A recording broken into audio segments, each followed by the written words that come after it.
Sveiki, jūs klausotės tinklalaidės Dešinysis protas ir šiandien joje svečiuojasi filosofijos mokslų daktaras, politinės filosofijos tyrinėtojas ir konservatizmo vienas, turbūt ryškiausių pastarojo meto interpretuotojų, Simas Čelutka, kuris dar yra ir mano bičiulis, todėl aš jį kreipsiuos. Tu, Simai, vėl šiek tiek pastaruoju metu grįžai prie konservatizmo temos, bet tyrinėjai politinę filosofiją ir žymiai plačiau. Apskritai politiškumo klausimus nagrinėjai, tai pabandysim šiandien šis skirtingas tavo interesų sritis šiek tiek aptarti ir šiek tiek paskalbėti, bet gal toks pirmas klausimas yra apie subjektyvias impresijas.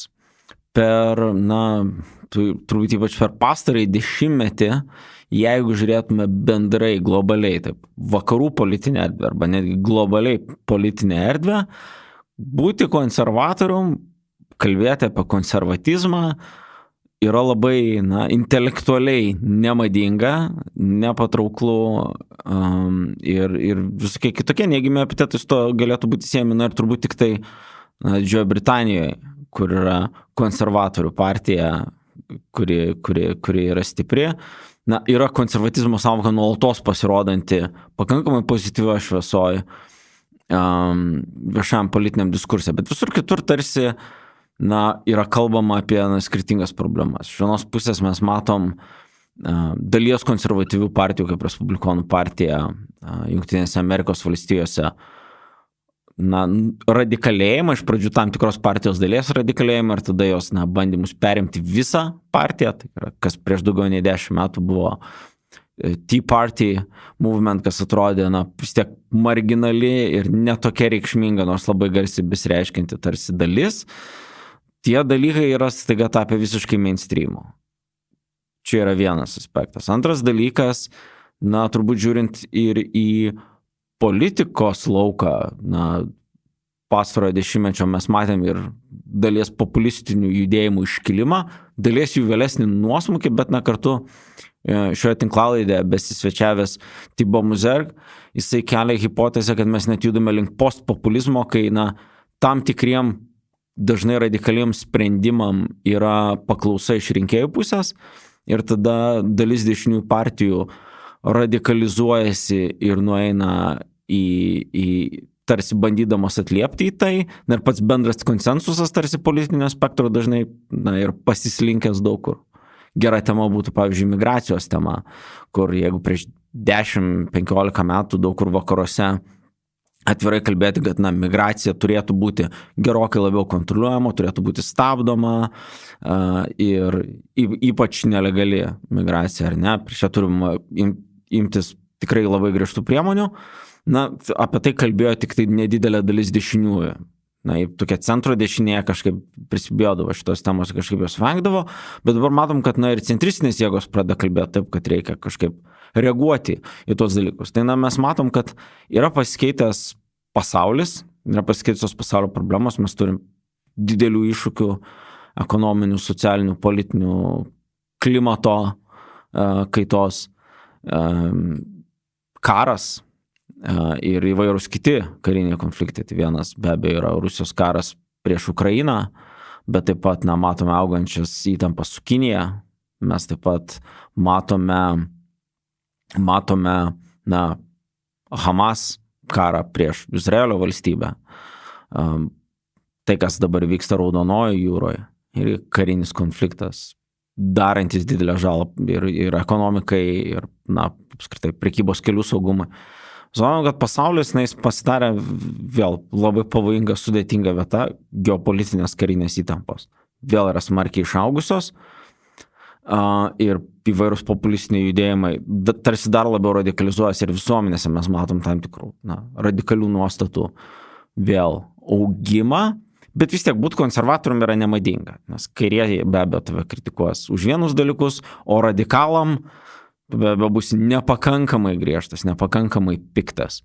Tai čia mano yra toksai matymas panoramos, kurią tarsi konservatoriai iš tokio centro dešinės stebi aplinkui, bet kaip tau atrodo, kas vyksta su konservatizmu ir kodėl jis tarsi yra patyręs šiokį tokį, sakykime, nuosmukį. Ir apskritai nuosaiki politika niekam nebeskamba kaip, patrauklus dalykas. Tai visų pirma, sveikas, ačiū už kvietimą ir gal pradėsiu iš toliau. Man apskritai labai atrodo svarbu, kad susikūrė šitas institutas, Europietiškos dešinės institutas. Ir labai gerai, kad jūs su Teodoru ir keliais kitais kolegom vystot šią veiklą ir tame tarpe ir šią tinklalaidę pradėjot. Aš tikrai manau, kad šiandien apie konservatizmą, apie centro dešinės likimą ir padėtį reikia kalbėti ir pakankamai garsiai ir intensyviai, nes iš tikrųjų mes matome, kad centro jėgos, čia galima kalbėti ne tik apie centro dešinę, bet ir centro kairę, ar ne, apskritai centristinės jėgos patiria labai daug iššūkių ir man vienas tokių esminių klausimų šiandien yra, kaip vis dėlto perkurti, atnaujinti centro dešinės politinį ir idėjinį žodyną, tam, kad jisai šiandien vėl skambėtų ir galėtų atliepti tos šiandieninius iššūkius, kuriuos tu jau didžiąją dalį išvardėjai, ne? Nes man atrodo labai yra sunku apginti tokias idėjas kaip pavyzdžiui nuosaikumas, ar ne? Kur pastaruoju metu ir mūsų viešoje erdvėje ir intelektualinėje erdvėje kažkaip tarsi ryškėja, kad nuosaikumas yra viena tų esminių vertybių, su kuriomis ar dorybių, su kuriomis yra siejamas konservatizmas, ar ne, toks nieko per daug, nesivėlimas į kraštutinumus ir panašiai. Bet problema čia kyla tada, kai, iššūkiai jų daugėja, jie darosi vis sudėtingesni ir tada kyla klausimas, jeigu tos problemos yra iš tiesų didelės ir kartais gilios ir radikalios struktūrinės, kaip atrodytų nuosaikus atsakas į tas problemas ir ar užtenka tik tai nuosaikaus atsako, ar ne? Kita problema, kuri kyla konservatizmui, tai yra, kad, jeigu žiūrėt į tokią, turbūt, užšakninę konservatizmo prasme, konservavimas, šiuo atveju reikia klausti, kas yra konservuojama. Ir kaip taisyklė, pastaruoju metu konservatoriai daugiausia kalba apie liberaliosios demokratijos, tos po šaltojo karo nusistovėjusios tarptautinės tvarkos išsaugojimą, ar ne? Ir su to viskas yra gerai ir suprantama, bet problema yra ta, kad tai yra ir liberalų kūrinys. Netgi kai kas turbūt sakytų taip pat ir socialdemokratų kūrinys. Ne? Tai šita tvarka buvo sukurta ir išlaikoma centristinių jėgų, iš kurių konservatoriai centro dešinė yra tik tai viena, ne? Ir jeigu pamatiniai principai, vis tiek, jeigu tai pradėtume vardinti, kas sudaro šitos tvarkos esmę, įvairios laisvės ir teisės viršenybė, kaip tokia valdžių atskirimas, ar ne, kai jas išvardyji, supranti, kad šiaip principė tai yra iš liberalizmo tradicijos ateinančios idėjos, pirmiausia. Tai mes turime tokį keistą paradoksą, kad konservatoriai iš esmės šiandien turi ginti liberaliąją tvarką nuo visų autoritarinių ir totalitarinių iššūkių, kurie ateina iš išorės. Ar ne?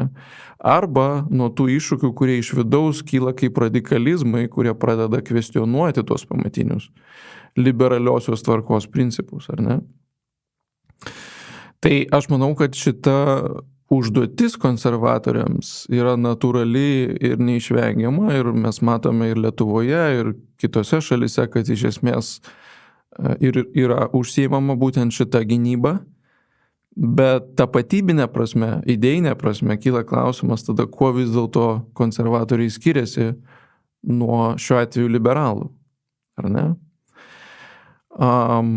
Ir čia sakau, aš kalbu ne apie partinės linijas, ne apie partinius išsiskaidimus, bet būtent apie tą filosofinį brandulį. Kokios idėjos arba principai politikoje yra ginami. Tai, žodžiu, man atrodo, šitie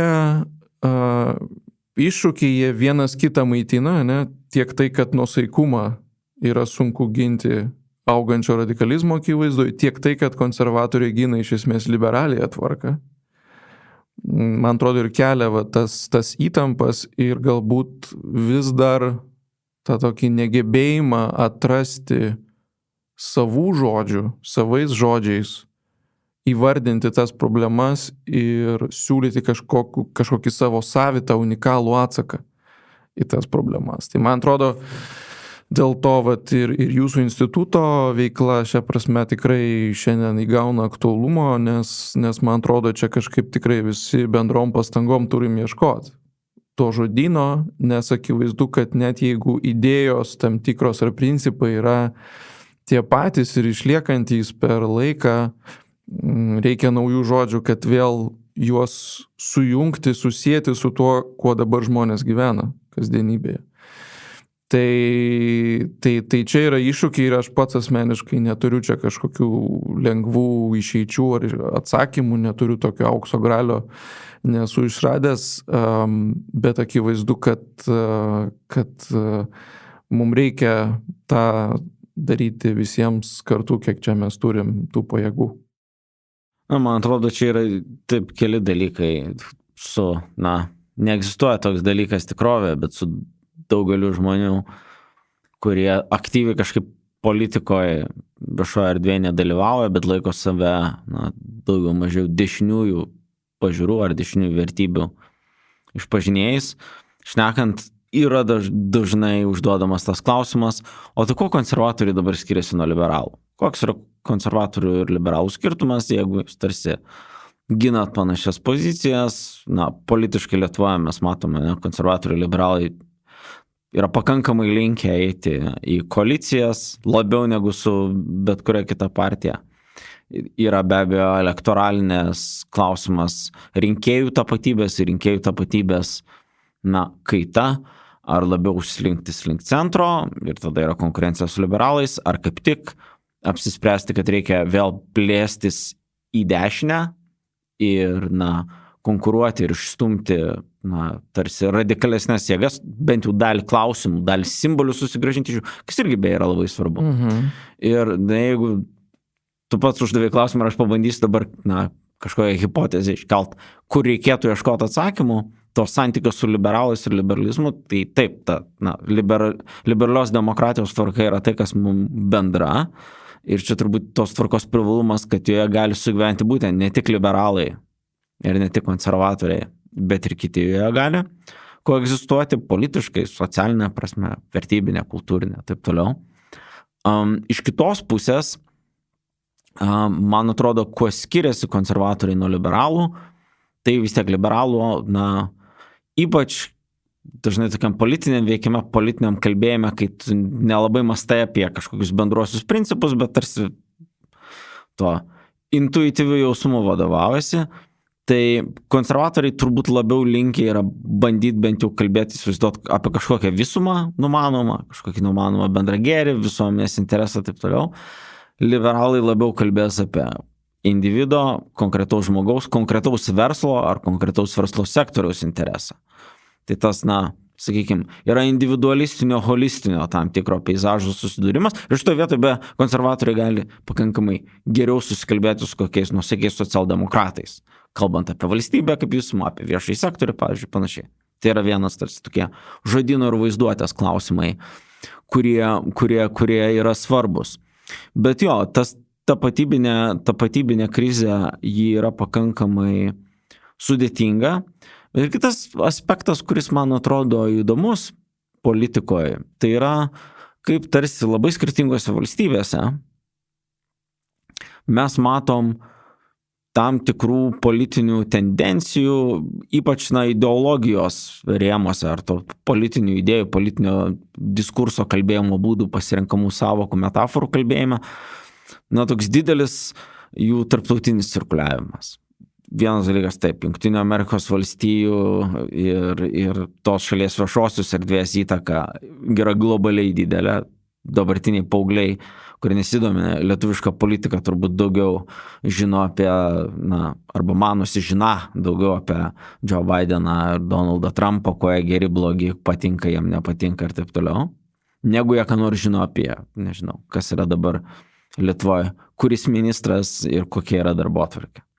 Tai čia yra tas dalykas ir mes matom, su ta tarptautinė idėjų cirkuliacija, mes matom, kaip greitai persima skirtingose šalyse, kažkokiu tokiu atpažinimo ir susitapatinimo būdu, tas pačias savokas, tas pačias pažiūras. Ir čia man kitas klausimas, kuris yra įdomus aptverti, tai pro konservatorių tapatybė, nes krizės, jos labai panašios visur, bet radikalizmai, dešiniai radikalizmai, aišku, apie kairiuosius irgi galbūt būtų prasminga kalbėti kaip irgi kiek kitais būdais, kvestionuojančius liberalią demokratiją, visuomenės konsensusą ir bandančius instituciškai apeiti elektoralinę demokratiją ir ten, ar per švietimo institucijas, ar per politinės institucijas savo darbotvarkę pabandyti dėkti šitos pusės, bet dešiniai radikalizmai, jie matom, yra tarsi tokiam savotiškam bent jau ideologiniam pakilime. Vokietijoje mes matome, pavyzdžiui, ar ne, kur, jeigu po 2008 metų krizės jau tarsi buvo to stiprėjimo Alternative für Deutschland, tai dabar per pastaruosius metus mes matome tiesiog grandiozinį palaikymo išaugimą. Ir tai yra vienas svarbiausių Europos ekonomikų ir vienas svarbiausių politiškai valstybių, tarsi užduodanti toną, užduodanti irgi nemažai dalimi politinės madas Europą ir joje smarkiai auga dešinios radikalios jėgos, sakykime taip.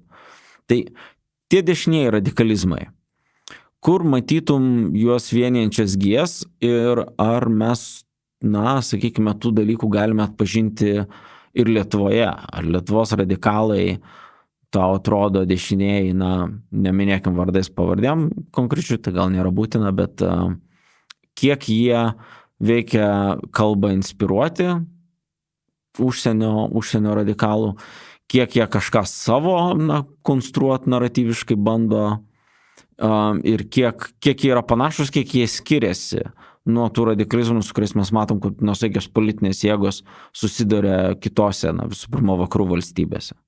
Nežinau, man atrodo, gal vienas toks ryškus skirtumas yra tas, kad Lietuvoje niekaip kol kas ryškiau neiškyla migracijos problema. Buvo gal Baltarusijos ten to viso skandalo metu, kai buvo Lukašenkos režimas priverstinai permetinėjo per sieną migrantus ar pabėgėlius, bet kažkaip tiesiog, man atrodo, Lietuvos vyriausybė greitai tą klausimą pakankamai išsprendė ir jisai, neišsisuko taip stipriai ir galingai ir ten, kiek pamenu, kaip tik kai kurie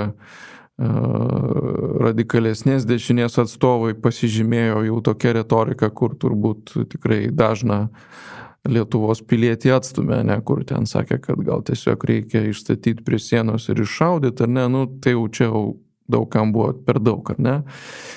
Ir nes vis dėlto, man atrodo, migracija yra tas pagrindinė tema, kuri augina dešiniųjų radikalų populiarumą vakarų valstybėse, ar ne, ir Amerikoje, ir kaip tu minėjai, AfD Vokietijoje ir kitose šalyse. Tai man atrodo, kol mes neturėsime tikrai skaitlingos problemos migracijos prasme, tol galbūt ir radikalai neturės tiek daug dirvos, tiek daug erdvės populiarėti. Kitas dalykas, ir čia jau turbūt mūsų laimė, tai yra, kad tų radikalų yra tiek daug ir jie visi turi tokius didelius ego ir taip yra tarpusavėje susipykę, persipykę ir susiskaldę, kad tiesiog nėra tokios monolitinės jėgos vienos, kuri susiurbtų visą tą neapykantą, nusivylimą, nerimą į vieną kažkokį sukoncentruotą centrą. kas turbūt nutiko, sakykime, Lenkijoje, Vengrijoje ir kai kuriuose kitose šalyse, ar ne? Tai čia mūsų yra kol kas, sakyčiau, tokia laimė. Aišku, neaišku, kiek čia ilgai truks šita situacija, nes visą laiką gali pasikeisti, atsiras koks nors charizmatiškas lyderis arba lyderis, kuris turi tokį sisteminį požiūrį į politinį darbą, nuoseklų sisteminį požiūrį. Tai jeigu tai nutiks, aš manau, turėsim didesnę problemą. Bet tai, va, tas ego susiskaldimas, šia prasme, man atrodo, labai padeda Lietuvai kol kas bent jau išvengti tokios didelės radikalizacijos. Nežinau, kaip pačiam atrodo. Aš didelę dalim būčiau linkęs su tavim sutikti. Yra kitas įdomus klausimas, na irgi taip šiek tiek į atminties gilumą pasikapščius, sakykime taip, sąvartoj tarp 2008 ir 2012 metų. Aš atsimenu, apie multikultūrinės visuomenės sukūrimą. Tai vienas dalykas, kairė be abejo kalbėjo labai optimistiškai ir kad viskas juda nuostabia linkme ir nėra iš vis jokių problemų ir jų būti net negali, nebent esi rasistas. Ir kaip tik tada atsargiai labai delikačiai dalis kaip tik nuosaikios dešinės bandė kalbėti, kad ar tikrai mes galime lengvai sukurti multikultūrinę visuomenę, kur galės sugyventi žmonės turintis stiprias pažiūras, stiprius įsitikinimus, religinius, moralinius, kultūrinius ir taip toliau. Ypač kai yra pakankamai skirtingų kultūrų kolizija, nes vienas dalykas yra kalbėti ar ne apie skirtingas krikščionybės šakas. Katalikai su protestantais skiriasi ir įvairios protestantų denominacijos skiriasi irgi tarpusavy, dar yra ortodoksai irgi įvairių tradicijų, šiek tiek skirtingų nacionalinių ir panašiai. Tai galima matyti tam tikrų įtampų, bet galima matyti ir sąlyčio taškų ir, sakykime, visuomenė, kuri yra sekuliarizuota, bet tarsi kažkokios religinės institucijos, jos fone vis tiek bent jau kaip tradicijos egzistuoja, vienaip gali įsivaizduoti, bet kai turim tiesiog iš esmės dramatiškai pradeda tarsi keistis demografinė, kultūrinė, religinė visuomenės sudėtis, pradeda iš naujo iškilti visai kiti klausimai. Pavyzdžiui, ar tikrai gali sugyventi vienoj šaly žmonės kalbantis labai rimtai apie LGBT teisės su žmonėmis, kurie išpažįsta radikalų islamą ir su radikaliu islamu siejamas politinės ideologijos, ar ne? Ar čia yra įmanomas multikulturalus sugyvenimas, tarpusavio tolerancija ir sąveika? Ir man kas įdomiausia, tai konservatoriai kažkaip dabar nesako we told you so, nors tarsi dalis tikrai galėtų sakyti, kad tas atsargumas vien iš konceptualinio požiūrio, jisai buvo pagristas. Kita problema, kad dabar radikalioji dešinė tą smarkiai ištraukia, dažnai išpučia iš anapus proporcingumo, bet kokio su to kylančias įtampas ir problemas. Ir tie klausimai tarsi toliau nesprendžiami ir ypač visuomeniai, ne tarp intelektualų, ne tarp politikų, bet visuomeniai juntamas, ar ne, tam tikras frustruotumas šitais klausimais. Tai man atrodo, čia yra vienas tų klausimų, apie kuriuos reikia vis tiek kalbėtis. Ir kitas pavojus, kurį aš galbūt matau konservatizme, ypač vakaruose, tai yra tokio izoliacionizmo augimasis. Kad mes tada kaip tik turim užsidaryti kaip valstybės, turim užsidaryti kaip bendruomenės tam tikrus kultūrinius getus ir nieko neprisileisti. Tai kaip tau atrodo? Jo, aš gal iškart noriu sureaguoti tai, ką neseniai pasakė apie visą tą migracijos iššūkį ir čia man irgi atrodo, kad konservatoriai vis dar ieško kažkokio savo žodyno, nes nesenas pavyzdys buvo Olandijoje vyko rinkimai ir Marko Rūtės centro dešinės partija pradėjo kalbėti prieš rinkimus apie migraciją, taip tarsi griežčiau negu prieš tai kalbėjo. Ir tada rinkimus laimi Wildersas. Kodėl? Nes piliečiams atrodo, tai jeigu jau čia iš tikrųjų yra rimtas klausimas, tai geriau tada, taip sakant, imti originalą, o ne tokią drungną kopiją. Ir va čia, man atrodo, yra tokie spastai, žinai, kaip pat vis dėlto konfrontuoti iš tikrovės mūsų pasiekiančią konkrečią problemą, bet vėlgi tokiu būdu, kad mes neduotume pernelyg lengvai estafetės, taip sakant, radikaliai dešiniai, bet tuo pat metu galėtumėm laisvai svarstyti tą problemą, kas irgi yra sudėtinga, nes iš mainstreaminės žiniasklaidos, kurioje turbūt vis sparčiau įsigali toksai švelniai kairysis politkorektiškumas, irgi apie migracijos, pavyzdžiui, iššūkius tampa labai sudėtinga svarstyti, ar ne? Nes iš tos pusės atrodo, kad čia viskas yra tik tai gerai, tik tai apie visą tai reikia kalbėti tokio, žinai, tolerancijos ir absoliutaus atvirumo ir priėmimo dvasioje.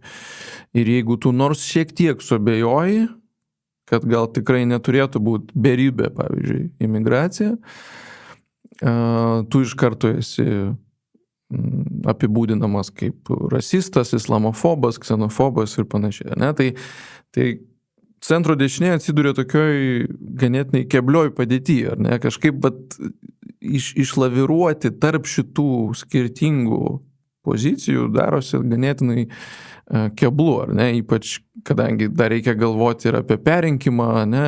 Valdžios išlaikymą ir panašiai. Tai vienu metu daug tokių, žinai, yra minų šitam lauke sudėta ir man atrodo tas labai apsunkina nuoširdų ir atvirą kalbėjimą apie problemas, su kuriomis mes susiduriam. Tai bet čia aš sakau, aš pats neturiu atsakymų, aš galiu tik tai fiksuoti pačią problemą. Man atrodo, dar, kalbant apie tos iššūkius, tokie nusaikiai centro politikai, tai yra tapatybių klausimas. Tai imigracijos tema, ypač Didžiojoje Britanijoje konservatoriai tai pakankamai garsiai bando apie tai kalbėti, būtent, kad kai tu matai aplinkui labai sparčiai besikeičiančią kultūrinę socialinę tikrovę, tai gali kelti tam tikros frustracijos, įtampos, nerimo, kurį gal kartais net truputį sunku yra užčiuopti. Bet vienokią tapatybinę politiką užsiema radikali dešinė, kur sako, izoliuokimės, jokių čia neturi privažiuoti, žodžiu, taip toliau. Labiau nusaikus, sako, kad taip, ypač žiūrint į, pasiturinčios visuomenės universaliai visur senėja ir didžioji dalis pasiturinčių valstybių, išskyrus turbūt Japoniją, sprendžia šitą problemą. Vienas dalykas, didinant ekonomikos našumą, robotizaciją, automatizaciją ir tam tikri technologiniai sprendimai. Ir kitas dalykas, atsivežimas arba įsileidimas tam tikros imigracijos, kad tiesiog demografinę visuomenės piramidę palaikyti panašios formos. Ar ne, kad būtų infliuksas dar dirbančių pakankamai jaunų žmonių, kurie bus produktyvus, kurie padėtų išlaikyti žmonės, kurie yra jau pensijoje arba netrukus jie išeis. Ar ne? Ir tai yra, mes jau dabar matom, kad staiga pradėta kalbėti šiais metais Lietuvoje, pas mus yra ta pati situacija. Nors buvo galima matyti iš tolo, kad jinai artėja, kad esam senstanti visuomenė, visos pasiturinčios visuomenės susiduriam su labai panašiais iššūkiais. Čia yra tas momentas, kad tam tikro žmonių atvažiavimo, darbo čia jo irgi reikia. Aišku, kitas dalykas, ko turbūt išsiskirtų tada jau šitoje vietoje, sakykime, nuosaiki dešinė nuo labai kairės, tai kairiai, sakytų, iš vis nereikia kažkokių filtrų, nereikia jokių barjerų, tegu atvažiuoja visi, kas tik tai nori, kaip tik tai nori. Dešiniai sakytų, reikia atsargiai žiūrėti į staigius labai dramatiškus pokyčius, Ir kita vertus, jeigu mes sakom, kad, gyvenimas mūsų valstybėje yra smagi, gera, šauni privilegija, tai gal mes turėtume turėti kažkokią strategiją apie tai, o kokių žmonių mes norim čia atvažiuojančių. Kas irgi politiškai nekorektiška, nes tu užsiemi, kuo tu išskiriam diskriminaciją. Tu sakai, mes norim, kad atvažiuotų tokie žmonės, o ne tokie. Tu jau rūšiuoji. Taip, tu jau pradedi skirstyti potencialiai atvažiuojančius pas tave žmonės pagal savo poreikius. Nors daug valstybių tą daro, Australija tą daro, turi balų sistemą tam tikrą, ar ne? Ir panašiai. Jo, bet supranti, čia yra labai toks irgi įdomus skirtumas ir kažkaip tavęs klausydamas man jis taip labai aiškiai susidėliojo ir čia jau prieinam prie kitos man rūpimos temos politikos ir moralės santykis, nes kas būdinga šiuolaikiniai kairiai, tai yra politikos hipermoralizacijos tendencija. Tai yra iš esmės politika įsivaizduojama kaip kažkokių universalių ir objektyvių moralinių idealų įgyvendinimo priemonė. Ir čia šiuo atveju tai būtų tolerancijos, atvirumo, žmogaus teisių, ar ne? Tai, ką tu dabar išvardėjai, tai rodo, kad konservatoriai yra linkę matyti visą spektrą įvairių veiksnių, ne tik moralinį.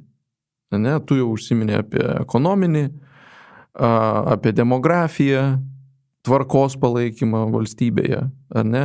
Tai yra dalykai, kurie savo esmė nėra moraliniai, bet irgi svarbus mūsų visuomenės koegzistavimui ir taikiam sambūviui, ar ne?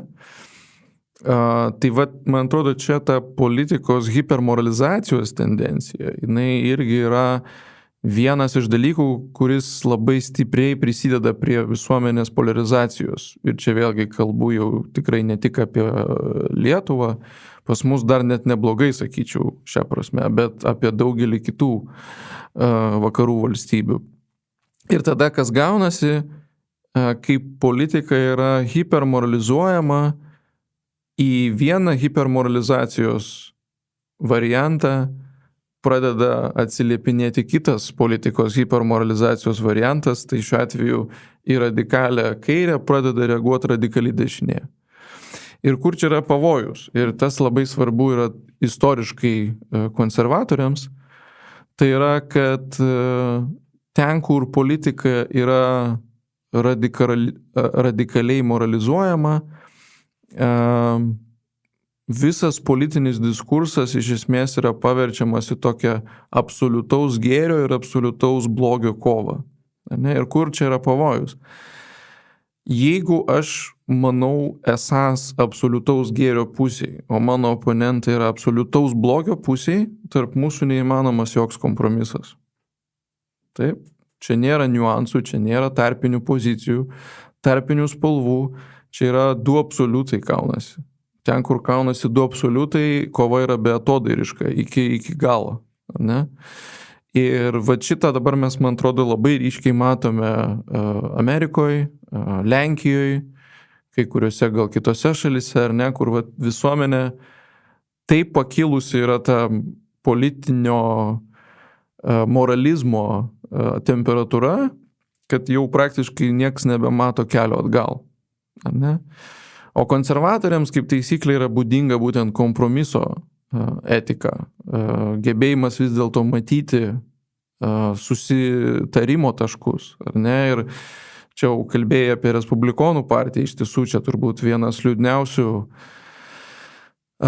skyrių, taip sakant, dabartinio konservatizmo raidoje, tai yra, kad Respublikonų partijos, bent jau kaip aš matau, iš vis nebeliko, liko tik tai Trumpo kultas.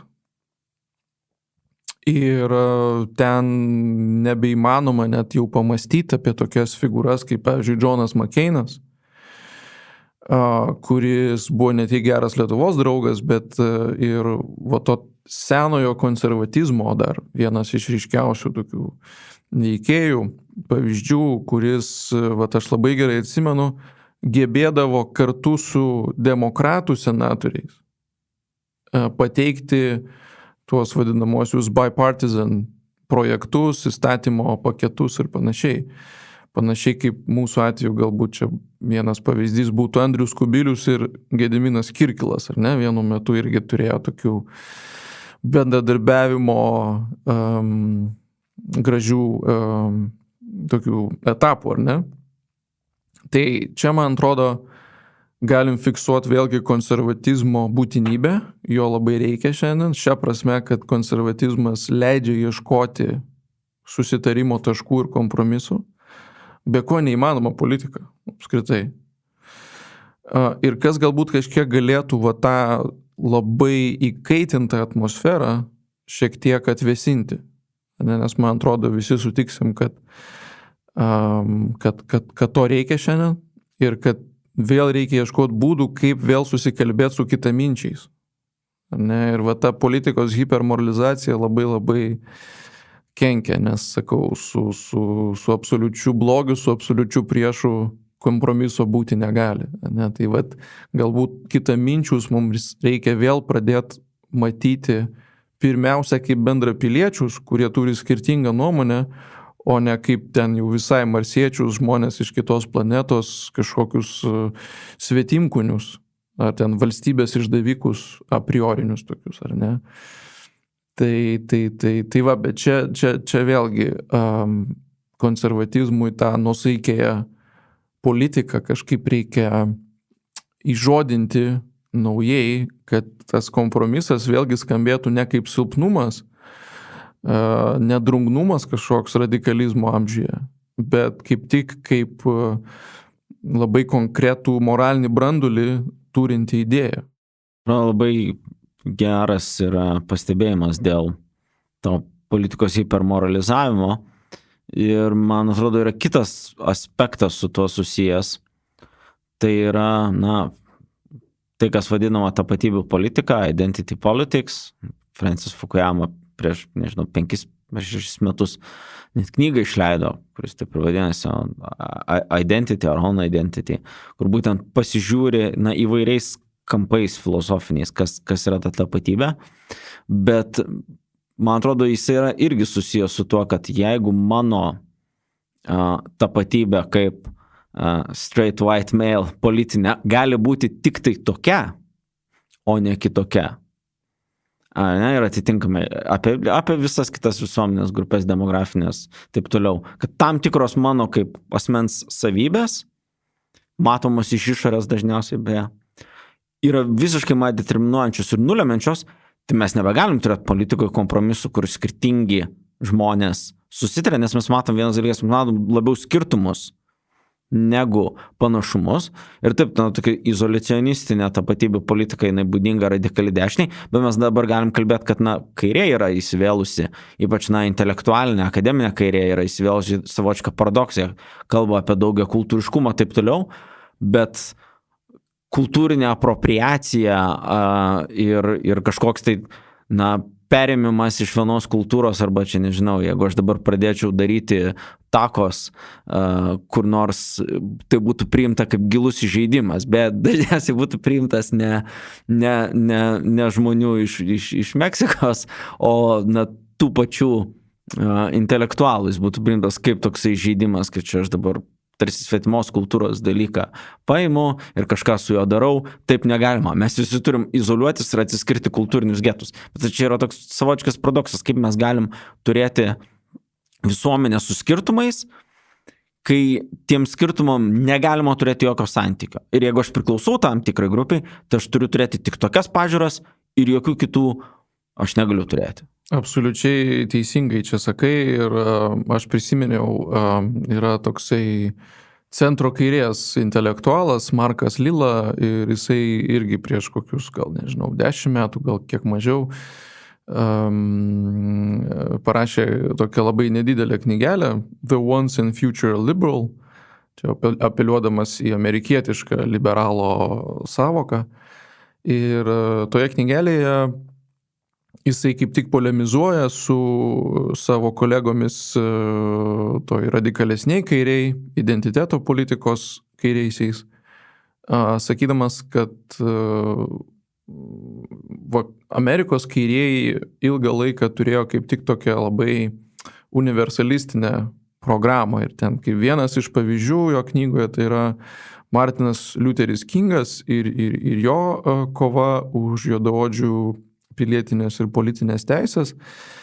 Ir jis parodo, kad Kingo retorikoje vis dėlto pagrindinis akcentas buvo kalbėti apie visų lygias pilietinės teisės, o ne, kaip yra linkstama šiandien daryti, konkrečių grupių ar tapatybių unikalias kažkokias teisės. Ne, žodžiu, mintis buvo kaip tik sakyti, žiūrėkit, mes esame vieni iš jūsų ir yra neteisinga, kad mes kažkaip esame diskriminuojami, nes mes tokie patys kaip jūs piliečiai esame, ar ne? O ne kaip dabar sakome, mes esame va čia tokia grupė ir tiesiog va jūs turit mus pripažinti ir gerbti, o jau ką jūs ten galvojat, ką jūs šiaip veikiat, mums neįdomu, mes esame va toks mažas monolitėlis. Ar ne? Ir jam atrodo, kad va ta universalizmo praradimas yra rimta problema, nes kaip tu ir sakai, jeigu mes skaidomės ir fragmentuojamės į mažas monadas, tai tada kyla klausimas, jau taip ariant žodžiais, ar mes vis dar gyvenam tam pačiam pasaulyje. Nes dabar susidaro įspūdis, kad pasaulis dezintegruojasi į daug mažų pasaulėlių. Aišku, ir socialiniai tinklai labai prie to prisideda, bet iš principo tai yra tokia pastarųjų dešimtmečių tendencija. Ir jau žiūrint iš konservatizmo perspektyvos, apskritai kelia įtarimų grupinių tapatybių proliferacija, mąstymas grupėmis, nebe asmenimis ir individais. Ar ne? Nes kaip tu ir sakai, problema čia yra determinacija. Jeigu tu jau esi priskirtas pagal kažkokį bruožą, kurio pats net nekontroliuoji, ten pavyzdžiui, odos spalva, prie grupės, tai tau iš karto yra primetama a priorinė kažkokia leksika ir žodynas, savokos, kaip tu turi mąstyti apie pasaulį. Ir yra daug pavyzdžių, kai žmonės nukrypdami nuo tos grupinės ortodoksijos paskui iš karto yra ostrakizuojami, puolami, nes ten, kur yra grupinė logika, tiesiog yra nepripažįstamas laisvas savarankiškas mąstymas. Ne? Tai čia žiūrint iš konservatizmo varpinės be abejo yra labai problemiška, nes iš esmės bloškia mus vėl į, čia gal jau per riebiai būtų pasakyta, bet principė tokia kolektyvistinė, kartais ir totalitarinė logika, ar ne? Kur tu neturi jokio savarankiškumo, jokio asmeniškumo, bet tiesiog iš karto a priori save suvoki tik tai kaip grupės narį, ar ne? Tai, bet čia galbūt irgi verta paminėti ir man atrodo, tu šiek tiek užsiminiai pačioje pradžioje pokalbio, kad skirtumas tarp konservatizmo ir liberalizmo visgi yra tas, kad liberalizmas žmogų mato kaip individą, konservatizmas žmogų mato kaip asmenį. Ir čia labai svarbus skirtumas, nors gal skamba kaip beveik sinonimai, bet iš tikrųjų lemtingas yra skirtumas, nes individas yra tokia visiškai nepriklausoma ir atskira monada, atomas, kuriam visi socialiniai ryšiai, politinė tapatybė, bendruomeniniai ryšiai yra tarsi išvestinė iš jo asmeninio pasirinkimo. Tai jisai gali turėti kažkokių ir anapus jo esančių ryšių, bet tai yra visiškai priklausoma tik tai nuo jo paties valios ir sprendimo. Konservatoriai mato, kad asmuo visą laiką jau yra tam tikro socialinio bendruomeninio horizonto dalis, integrali dalis. Mes visą laiką jau randame save, čia kaip fenomenologai pasakytų, kažkokiame bendruomeninėme kontekste. Taip, mes jau esame įmesti į tuos socialinius horizontus, jie mus apibrėžia, jie teikia mums mūsų minčių turinį ir tik ilgainiui paskui, jau tapdami suaugusiais pilnai, mes galime kvestionuoti juos ir taip toliau. Ta prasme, kad konservatizmas neneigia asmens pasirinkimo, mąstymo laisvės, kaip tik labai pabrėžia tai. Bet vis dėlto, kaip tu sakai, ar ne, holistinė prieiga, jinai truputį kitaip modeliuoja tą socialinį gyvenimą negu grinai atomistinė, individualistinė. Ir mes galime kvestionuoti tuos kontekstus, kurie mūsų apibrėžia, bet dažniausiai net ir ta kritika bus daroma iš tam tikrų jau mūsų formuojančių tradicijų vidaus. Nebus taip, kad mes tiesiog pakylame į kažkokį ten paukščių skrydį, į dramblio kaulo bokštą ir taip iš grinosios abstrakcijos taško kažkaip imame čia viską kvestionuoti. Konservatorių teigimu tai yra iliuzija, taip tiesiog neveikia socialinis gyvenimas ir mąstymas. Tai čia vis tiek irgi toksai, subtilus, bet svarbus skirtumas tarp liberalizmo ir konservatizmo, ar ne? Va tas vienur individas, kitur asmuo, bet, sakyčiau, vėlgi reikia pabrėžti, kad konservatizmas yra artimas liberalizmui tuo, kad, kaip turbūt Britai sakytų, at the end of the day, vis tiek pats svarbiausias dalykas tai yra asmens laisvė ir gebėjimas pačiam mąstyti, pačiam rinktis, pačiam spręsti. Ar ne? Ir tai tada atskiria tiek liberalizmą, tiek konservatizmą nuo tų kolektyvistinių, labiau grupinių ideologijų ir pasaulėžiūrų. Bet va ta identiteto politika, apie kurią tu kalbėjai, tiek dešiniąją savo formą, tiek kairiąją formą yra kolektyvizmas, grįžimas prie kolektyvizmo. Ir šia prasme kelia nerimą konservatoriams, pagrįstą nerimą. Iš to, ką tik kalbėjai, natūraliai išplaukia tavo mintis. Liberalai, taip, jie kalba apie ribotą valdžią, ribotą valstybę, limited government. Tu savo tekste Europiečiškos dešinės instituto knygoje lietuviškai konservatizmo svarstymai iškeli konservatorišką interpretaciją šios idėjos, kalbėdamas apie politikos nesuabsoliutinimo, politikos neabsoliutumą, kad mes neturime visko matyti per politikos prizmę, kaip politinius klausimus, kaip politinio sprendimo reikalaujančius dalykus, kad tarsi tai yra konservatyvus atsakas. Bet, čia aš noriu tave truputį paprovokuoti. Kitoje savo knygoje, kurią parašy kartu su profesoriumi Alvydu Jokubaičiu ir daktarė Aiste Noreikaite, tu kalbėjai apie pasiaukojimą. Tarp kitų dalykų, ten palieti ir sudėtingą iš tikrųjų klausimą politikos, politiškumo ir smurto, kur yra sąlyčio taškai politikos ir smurto, daug kalba apie tai, kuo smurto arba smurto grėsmės sukeltas santykis, pavaldumo, baimės ir panašiai, kuo jis skiriasi nuo politinio santykio, iš vienos pusės, iš kitos pusės, kuo politinis santykis tarp suaugusių savarankiškų žmonių viešoje erdvėje skiriasi nuo santykio tarp žmonių privačioje erdvėje, šeimoje, draugų, bendraminčių, bičiulių ratelius ir panašiai.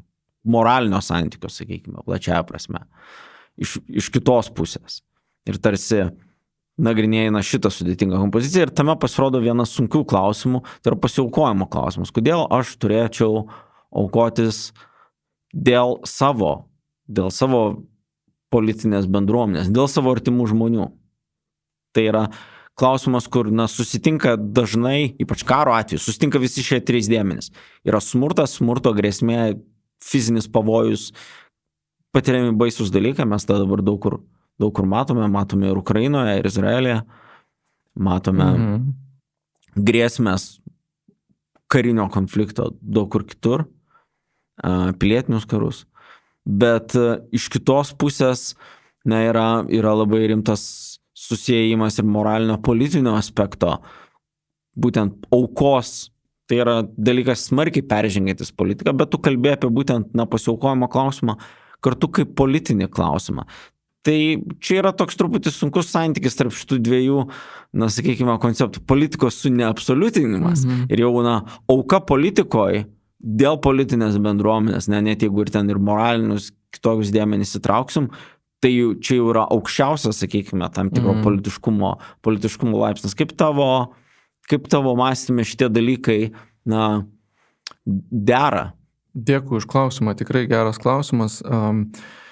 Man atrodo, kad čia šitą įtampą galima išspręsti padarant tokią perskyrą. Tai, apie ką aš kalbu konservatizmo tekste, apie ribotą politikos sampratą, mano pagrindinė mintis buvo, kad ne valstybė ir ne jos teisinis administracinis aparatas yra svarbiausias dalykas gyvenime. Ne kaip mes išnaudojame valdžią konkrečių tikslų pasiekimui. Ne? Nes mintis buvo ta, kad daugybė dalykų gyvenime yra svarbus ir svarbesni negu tai, ką daro valdžia. Ne? Tai yra ir santykiai, meilė, draugystė, kultūra, tikėjimas, bendruomenė. Ir dažnai problemos kyla tada, kaip tik, kai šitie dalykai tampa valdžios dėmesio objektas. Ne? Nes tai yra skirtingos prigimties dalykai ir kai jie susimaišo, dažnai gaunasi tokios deformuotos rūpesčio formos. Ar ne? Ir tikrai yra daug dalykų, kur valstybė ar valdžia galėtų tiesiog nesikišti ir leisti žmonėm patiem tvarkytis, ar ne, savo gyvenimus. Čia aš nekalbu apie jau tokį radikalų kažkokį libertarizmą, tikrai ne. Čia beje, irgi įdomu, kad tam tikros konservatizmo ortodoksijos laikui bėgant yra peržiūrimos, ar ne? Tai sakykime, tai, kas ilgą laiką JAV konservatizme ir iš dalies Britų konservatizme buvo dogma, tai yra toks tečerizmas, reiganizmas, ar ne, mažos valstybės, verslo skatinimo ir mažų mokesčių, tokia ortodoksija, jinai pastaruoju metu yra peržiūrima ir man atrodo, kad čia gerai, nes tai rodo, kad iš tiesų konservatizmas nėra kelių tik tai principų rinkinys ar sąvadas, bet yra gyva tradicija reaguojanti į tos iššūkius, kurios siunčia pati tikrovė, ar ne? Ir man atrodo, Lietuvoje turbūt ryškiausias pavyzdys tai yra Ingrida Šimonytė, ar ne, kuri tiesiai šviesiai kalba apie vokiško labiau modelio, o ne amerikietiško, to tokio jau laisvųjų vakarų nežabojimo kapitalizmo modelį. Ir man atrodo, tas tikrai yra labai gerai, nes ir mūsų sąlygos labai skiriasi, sakykime, čia ir Amerikoje. Negali mechaniškai tiesiog perkelt vieno modelio į kitą. Gal vaduojantis iš SSRS tai buvo natūrali kryptis ir gal netgi veikiau geopolitinė, bet kaip matome, nebūtina perimti visą paketą idėjų, ar ne? Ir sakykime, labiau socialinė rinka, vokiško ar ten, nežinau, skandinaviško modelio nebūtinai prieštarauja konservatizmui, ne? Tai gali sugyventi tarpusavį. Bet grįžtant prie tavo taiklaus klausimo, tai kai aš apie pasiaukojimą rašiau, mano mintis buvo į politiką pasižiūrėti ne iš viršaus, ne iš trečio asmens perspektyvos, ne kaip į kažkokį objektą ar objektyvų reiškinį, bet iš vidaus, kaip aš kaip pilietis patiriu savo politiškumą, savo politinius ir moralinius ryšius ir santykius su kitais man rūpimais žmonėmis, mano bendruomenė ir panašiai. Tai man atrodo, kai kalba eina apie auką vardan valstybės ar vardan bendruomenės, pirmiausia, tai yra moralinis įsipareigojimas. Ne, va toj knygoje čia ir buvo mano esminis tikslas parodyti, kad šaknis šito fenomeno yra moralinės arba etinės. Ir man atrodo, kaip tik, kai žiūri iš pirmo asmens perspektyvos, iš tokios fenomenologinės labiau, aiškėja, kad kažkokio drastiško konflikto tarp politikos ir moralės nėra, nes kai agresorius puola tavo šalį, tu žinai, kad tavo artimiesiems vaikams, nežinau, patiems svarbiausiams žmonėms iškylo grėsmė ir tada kyla klausimas, ką tu darai su ta grėsme, kaip tu reaguoji į ją, ar ne? Ir čia yra būtent tai, ką aš minėjau prieš tai, kad konservatizmas asmenį suvokia tam bendruomeniniam intersubjektyviam kontekste. Tai niekada nėra atskira kažkokia monada, nėra atskiras atomas, bet iš karto jau save santykiuose randanti būtybė. Tai natūralu, kad konservatoriai mato ne tik tai teisės, bet ir pareigas. Ir konservatizmui visiškai yra natūrali rūpesčio savoka, atsakomybės savoka, įsipareigojimo savoka. Ar ne? Ir tada šitam kontekste natūralu, kad tavo rūpestis, tavo atsakomybė gali privesti iki tokio ligmens, kad tu netgi paaukosi savo gyvybę vardan rūpimųjų. Ir čia gali būti tiek konkretus tavo artimieji ar draugai, bet ir valstybė kaip tokia. Galima įsivaizduoti, kad žmonės pradeda tapatintis ir su platesnė netgi bendruomenė, kurios, negali pažinti tiesiogiai. Tai yra natūralu, kad kažkokia jau fikcija ar reprezentacija, bet tai irgi yra būdinga žmonėms, kai jie suvokia, kad net ir jų maža bendruomenė yra dar didesnės bendruomenės dalis. Vėlgi, kur tu matai tam tikrą kontinuumą tarp įvairių socialinių ratų ir sluoksnių, o ne tokį, radikalų atsiskyrimą. Maždaug čia mano, čia jau nebe mano.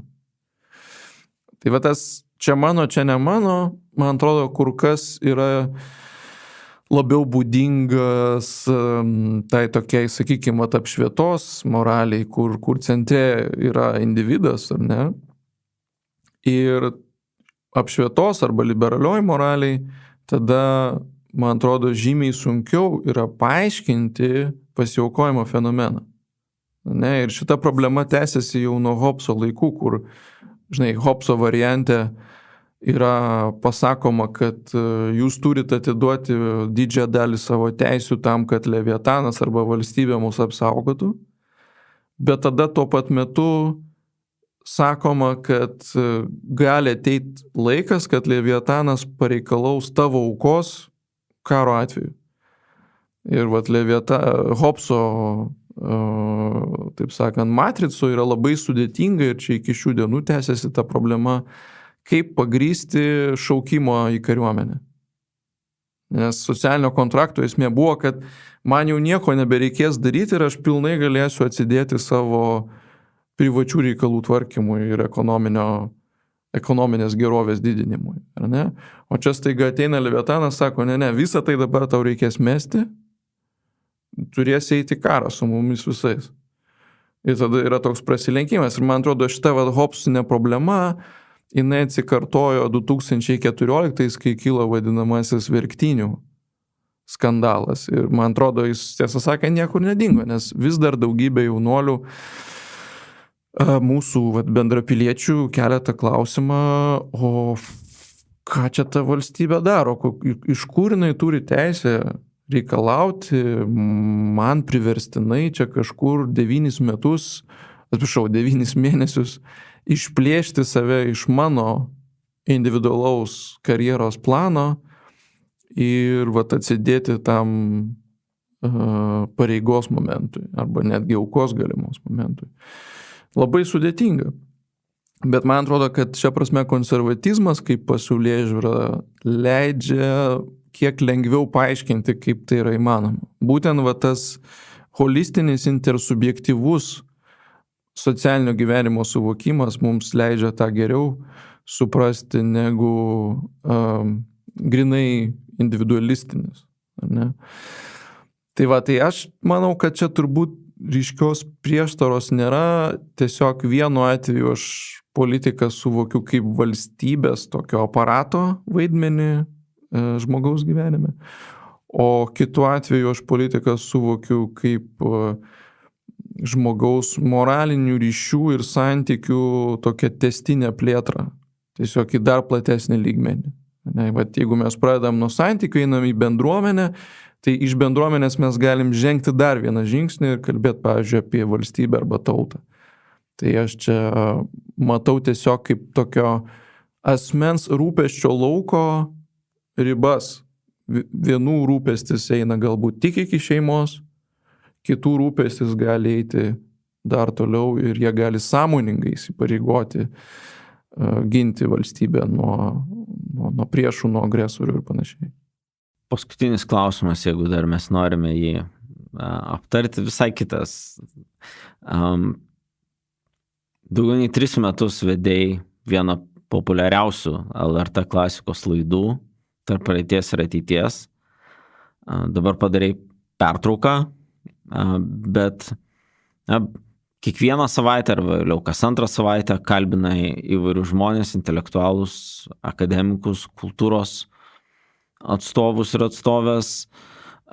Ir kaip tavo paties, sakykime, mąstymą apie idėjas, politiką, filosofiją pakeitė tas buvimas nuolatiniam dialoge, nuolatiniam klausinėjime, tai ir būt klausinčioje yra viena nuostabiausių ir privilegičiausių pozicijų, nes gali būti šiek tiek kvailesnis negu šiaip paprastai gyvenime ir tarsi duoti savo pašnekovui daugiau pasakyti, iš jo išgauti daugiau žinių, kurios lieka ir su tavimi, ir su tavo klausytojais, bet nemažai kalbėjom apie būtent politiką ir kalbėjimosi poreikį, susikalbėjimo, tiesiog sėdimo prie stalo, nepaisant skirtingų pažiūrų, skirtingų požiūrių į tam tikrus moralinius, politinius, socialinius, kultūrinius, istorinius dalykus.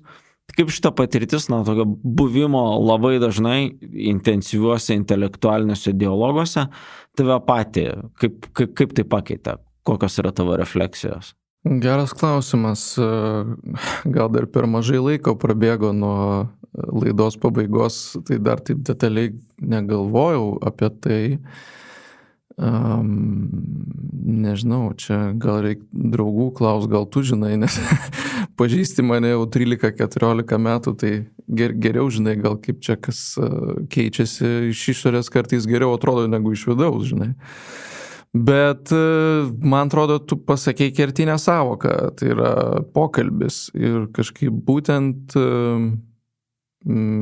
prieš kokius 2-3 mėnesius man taip padėjo kai kurie žmonės išsigryninti savo, kad aš esu pokalbio žmogus ir kad man tai yra turbūt vienas prasmingiausių dalykų. Tai yra tiesiog galimybė turėti prasmingą pokalbį. Ir aš kaip pagalvojau, tai čia iš tiesų labai įvairiom formom aš ieškau tų gerų pokalbių, tai yra ir laida, tai yra ir seminarai universitete. Dabar kaip tik sugalvojau, kad dar papildomą seminarą darysiu su studentais, tokį neformalų, ir geri pokalbiai su draugais, aišku, su artimaisiais. Tai nežinau, greičiausiai aš tiesiog kaip oro ieškau tų gerų pokalbių ir aišku, per tuos 3 metus kalbinau labai įvairius žmonės ir irgi ką pastebėjau, tai yra, kad labai yra įdomu ruoštis pokalbiui su žmonėmis, kurie yra iš kiek kitokio lauko galbūt negu iš kurio tu ateini, nes su to paties lauko žmonėmis ten tą kalbą gan greit randi ir panašiai, o čia kai reikia peržengti save ir įsigilinti į kažkokius naujus horizontus, naujus klausimus, naujas temas, gal tas labiausiai man patiko, nes tada tu tikrai plėti savo akiratį, plėti savo horizontus ir man labai patikdavo atrasti sąlyčio taškų, tokių net ir tarpdisciplininių, su žmonėmis, sakau, ten su sociologais ar politikos mokslininkais, istorikais. Ir tada pamatai, kad filosofija iš tiesų jinai persmelkia gyvenimą kaip tokį. Jinai nėra tik tai specializuotas kažkoks tai dalykas ar disciplina, filosofija yra universali ir skirtingų mastų, skirtingų intensyvumų, filosofinius klausimus kelia didžioji dauguma žmonių. Ir natūralu, kad skirtingose mokslo šakose ar kultūros rytise tu gali atrasti tuos filosofinius klausimus ir tada vystyti prasmingą dialogą jų pagrindu. Tai nežinau, aš tiesiog tikiuosi, kad per tuos metus pavyko tą pokalbio etiką dar labiau pagilinti ir internalizuoti savyje ir galbūt kažkiek ir ją išnešti į viešąją erdvę, nes man atrodo, aš jau kalbėjau, kad konservatizmui labai svarbus tas kompromiso aspektas, ar ne, ir gebėjimo vis dėlto atrasti susikalbėjimo pagrindą, tai ir Maiklui Aukšotui, kuris yra turbūt vienas pagrindinių konservatizmo autorių pastarojo šimtmečio ir man labai svarbus autorius, pokalbio metafora, pokalbio savoka yra viena centrinių jo filosofijai ir jis irgi pokalbį suvokia kaip tokią universaliją, tai yra pokalbis gali nutikti bet kur ir bet kada, tikrai ne vien tik tai, ten nežinau, filosofiniam seminare ar kažkur, bet mes ieškom kaip žmonės galimybių prasmingai kalbėtis ir kai mes tokį prasmingą pokalbį sukuriam, natūraliai iškart paaiškėja, kad fundamentalių lygmenių mus vis tiek pirmiausia sieja tam tikri dalykai. Ir tik tai galbūt detalių lygmenių ar kažkokių politinių pažiūrų lygmenių mes galim prieiti skirtingų išvadų. Bet vis tiek kažkoks bendražmogiškumo pagrindas visą laiką yra, kai ypač turi gyvą pokalbį. Čia jau dabar nesivelsime tai, bet tai, kad dabar šiandien didžioji dalis politinių diskusijų ar debatų pereina į virtualią erdvę, tai irgi yra toks problemiškas dalykas, nes virtualioje erdvėje socialiniuose tinkluose visą laiką atrodo, kad tavo pašnekovas tau sako žymiai pikčiau viską, negu iš tikrųjų galbūt jisai sako. Ne? Ir kai gyvai apturi tą patį pokalbį, paaiškėja, kad nei ten tas tonas buvo labai bjaurus ar piktas ir kad vis tiek kažkoks bendras vardiklis yra, prieina skirtingų išvadų, bet vis tiek yra bendrystės daigai kažkokie. Tai jo, žodžiu, už pokalbio etiką. Gerai, primenu, kad klausėtės tinklalaidės Dešinysis protas, kurioje šiandien svečiavosi daktaras Simas Čelutka. Ačiū Simai tau už pokalbį. Dėkui, Laurinai. Ir jį kalbinau aš, Laurinas Peluritis, ir iki kitų kartų.